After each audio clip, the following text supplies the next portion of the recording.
সময়ক না ৰখাব পাৰি না ভগাব পাৰি কিন্তু টেকনিক্যালি সময়ৰ পাষ্ট বা ফিউচাৰলৈ অহা যোৱা কৰিব পাৰি যাক বৈজ্ঞানিকৰ ভাষাত টাইম ট্ৰেভেল বুলি কোৱা হয় টাইম ট্ৰেভেল মাত্ৰ এক পৰিকল্পনা নহয় ই থিওৰিটিক্যালি প্ৰমাণ হোৱাৰ লগতে প্ৰেক্টিক্যালিও প্ৰমাণ হৈছে যে বাস্তৱিকতেও সময় যাত্ৰা সম্ভৱ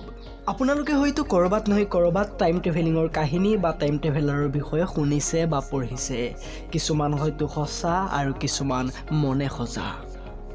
কিন্তু আজিৰ এই ভিডিঅ'টোত কেইটামান এনেকুৱা ঘটনাৰ বিষয়ে কম যিকেইটা 100% সত্য য'ত তেওঁলোকে ক্লেইম কৰিছে যে তেওঁলোকে সঁচাকৈ টাইম ট্ৰেভেল কৰিছে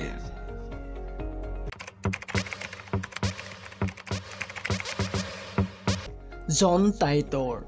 এওঁৰ মতে এওঁ 2036 চনৰ পৰা টাইম ট্ৰেভেল কৰি আহিছে 2 নৱেম্বৰ 2000 চন এটা ইণ্টাৰনেট ডিছকাশ্যন ফৰামত এজন নতুন মানুহ জইন হয় যিটো একাউণ্টৰ নাম আছিল জন টাইটৰ তেওঁ ইয়াত এটা পোষ্ট কৰে য'ত আছিল হেল্ল' ফ্ৰেণ্ডছ মই এজন টাইম ট্ৰেভেলাৰ মানে সময় যাত্ৰী মই 2036 চনৰ পৰা 1975 চনলৈ গৈছিলোঁ এটা IBM 5100 কম্পিউটাৰ আনিবলৈ কিয়নো 2036 চনত আমাৰ টিমটোক এইটোৰ খুব প্ৰয়োজন আছিল মই 1975 চনৰ পৰা 2036 চনলৈ উভতি অহাৰ সময়তে 2000 চনতে ৰৈ দিলোঁ কাৰণ মই চাব বিচাৰিছিলোঁ যে অতীত কেনেকুৱা আছিল এই পোষ্টটো দেখিয়েই ইণ্টাৰনেটত হোৱা দোৱা লাগিল বেছিভাগ মানুহেই এইটো এটা ফেক আইডি বুলি ক'লে যি ফেমাছ আৰু পাব্লিচিটিৰ কাৰণে এইবোৰ কৰিছে কিন্তু কিছু উৎসুক লোকে পোষ্টৰ ৰিপ্লাই দি ক'লে যে যদি এইবোৰ সঁচা হয় তেন্তে প্ৰুফ দিয়া তেতিয়া জন টাইটৰে তাৰ টাইম মেচিনটোৰ ডিজাইনৰ লগতে টাইম মেচিনৰ ফটো পোষ্ট কৰে এয়া দেখি সকলো হতবাক হৈ গ'ল জন টাইটৰে কয় যে তেওঁ 2036 চনৰ এজন আৰ্মিমেন তেওঁৰ গ্ৰেণ্ডফাদাৰ IBM কোম্পানী এটাত জব কৰিছিল য'ত IBM 5100 কম্পিউটাৰৰ প্ৰয়োজন আছিল কিন্তু 2036 চনত এই কম্পিউটাৰটো নথকাৰ বাবে জন টাইটৰে 1975 চনলৈ টাইম ট্ৰেভেল কৰি আহিব লগা হৈছিল এইবোৰ শুনি আপোনালোকৰ মনলৈ হয়তো এটা প্ৰশ্ন নিশ্চয় আহিছে যে যদি জন টাইটৰ সঁচাকৈ ভৱিষ্যতৰ পৰা আহিছে তেতিয়াহ'লেতো তেওঁ 2000 চনৰ পৰা 2036 চনলৈকে ঘটা সকলোবোৰ কথাই জানিব যিবোৰ জন টাইটৰে কৈছিল নে হয় জন টাইটৰে বহুকেইটা ডাঙৰ ইনচিডেণ্টৰ কথা কৈছিল তেওঁ কৈছিল যে পেৰুত এটা ডাঙৰ ভূমিকম্প আহিব সঁচাকৈ 2001 চনৰ 23 জুন তাৰিখে পেৰুত ইতিহাসৰ আটাইতকৈ ডাঙৰ ভূমিকম্পটো আহিছিল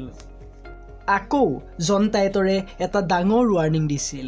যে স্পেচ শাটলৰ অভাৰহিটিং প্ৰব্লেমটো জলদি সলভ কৰা নহ'লে ফিউচাৰত ইয়াৰ কাৰণে ডাঙৰ এক্সিডেণ্ট হ'ব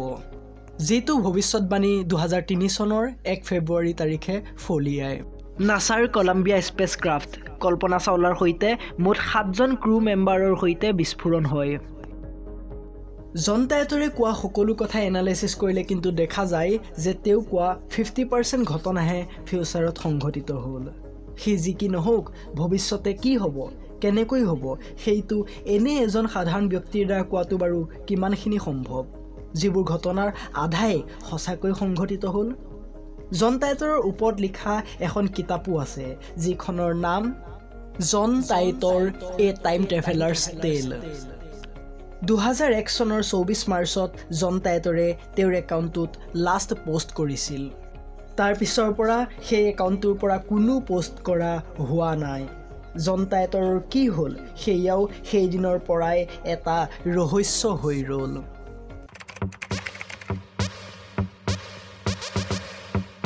1950 চনৰ জুন মাহৰ কথা আছিল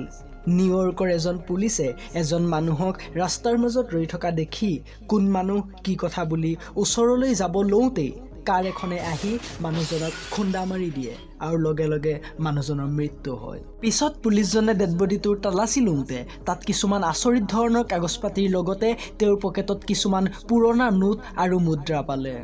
তাৰ লগতে তাত এখন বিজনেছ কাৰ্ডো আছিল য'ত ডক্টৰ ৰুডল্ফ বুলি লিখা আছিল পিছ পকেটত তালাচী কৰাত পুলিচজনে ডেড বডিটোৰ পৰা এখন লেটাৰো পাইছিল, যিখন 1876 চনত ৰুডল্ফ ফেঞ্জলৈ কোনোবাই লিখিছিল, যিবোৰ পুলিচজনৰ কিবা আচৰিত ধৰণৰ যেন লাগিছিল। কাৰণ 1950 চনত 1876 চনৰ পইচা, বিজনেছ কাৰ্ড, চিঠি পোৱাৰ আঁৰত হয়তো নিশ্চয় কিবা ৰহস্য সোমাই আছিল। পিছত ইনভেষ্টিগেশ্যনত গম পোৱা গ'ল যে 1876 চনত ৰুডল্ফ ফেঞ্জ নামৰ এজন ব্যক্তি নিৰুদ্দেশ হৈছিল, যাৰ বয়স 29 বছৰ আছিল। তেওঁৰ সম্পূৰ্ণ ডিটেইলছ এক্সিডেণ্টত মৃত্যু হোৱা ব্যক্তিজনৰ লগত সম্পূৰ্ণৰূপে মেটচ কৰিছিল। পুলিচ আৰু কিছু বিশেষজ্ঞৰ মতে 1876 চনত নিৰুদ্দেশ হোৱা ব্যক্তিজনেই হয়তো টাইম ট্ৰেভেল কৰি 1950 চন পাইছিলহি। সকলো দিশ চাই ডক্টৰ ৰুডল্ফ ফেঞ্জক সকলোৱে এজন টাইম ট্ৰেভেলাৰ আখ্যা দিছে। হয়তো তেওঁ নিজেই টেকন'লজিৰ ব্যৱহাৰ কৰি টাইম ট্ৰেভেল কৰিছিল, নহ'লে টাইম শ্লিপ হৈ তেওঁ ফিউচাৰলৈ আহিছিল। এই ঘটনাটো 1935 চনৰ স্কটলেণ্ডৰ,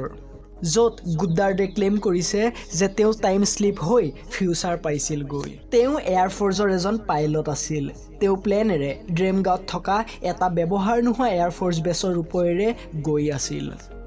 য'ত তেওঁ দেখিছিল যে সেই ব্যৱহাৰ নোহোৱা এয়াৰফ'ৰ্চৰ বেছটো সম্পূৰ্ণৰূপে সলনি হৈ গৈছে আৰু তাত আধুনিক ধৰণৰ 4খন হালধীয়া ৰঙৰ প্লেন ৰানৱেত পাৰ্ক কৰা আছে।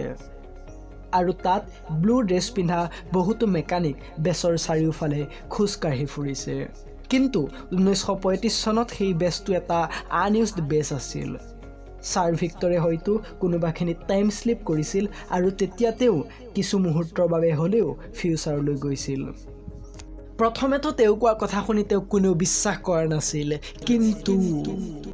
কিন্তু কিছু বছৰৰ পিছত দেখা গ'ল যে সেই বেছটো সঁচাকৈ ৰিন'ভেট কৰা হৈছে। তাৰ সাধাৰণ চিলভাৰ আৰু এলুমিনিয়ামৰ প্লেনবোৰ হালধীয়া ৰঙৰ কৰা হৈছে আৰু তাৰ মেকানিকবোৰৰ ড্ৰেছৰ ৰং ব্লু কালাৰৰ কৰা হৈছে। তেতিয়াহে সকলোৰে ছাৰ ভিক্টৰ গুডাৰ্ডৰ ওপৰত বিশ্বাস হয়। তেওঁ এই টাইম শ্লিপ কৰাৰ ঘটনাক লৈ এখন সম্পূৰ্ণ গ্ৰন্থও লিখিছিল, যিখনৰ নাম ফ্লাইট টুৱাৰ্ডছ ৰিয়েলিটি, য'ত তেওঁ তেওঁৰ অভিজ্ঞতাখিনি বিৱৰি লিখিছে।